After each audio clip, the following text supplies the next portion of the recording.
এইটা বিরোধী দলের চিফ হুইপ আমাদের চুন্নু সাহেব, মুজিবুল হক চুন্নু সাহেব, উনি স্পিকারের কাছে, আমাদের মাননীয় স্পিকারের কাছে উনি বিচার দিলেন।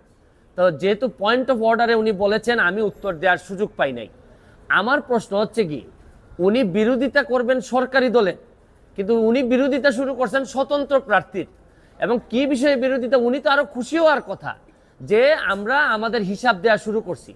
আমার জানেন, কালকে আমার এত দুঃখ হয়েছে তারাইল করিমগঞ্জের মানুষের জন্য, যাদের কাছ থেকে উনি এমপি হয়ে আসছেন, যে এই তারাইল করিমগঞ্জের মানুষের কি কোনো অধিকার নাই যে এই চুন্নু সাহেব এমপি হিসাবে কত টাকা বরাদ্দ পান এটা জানার?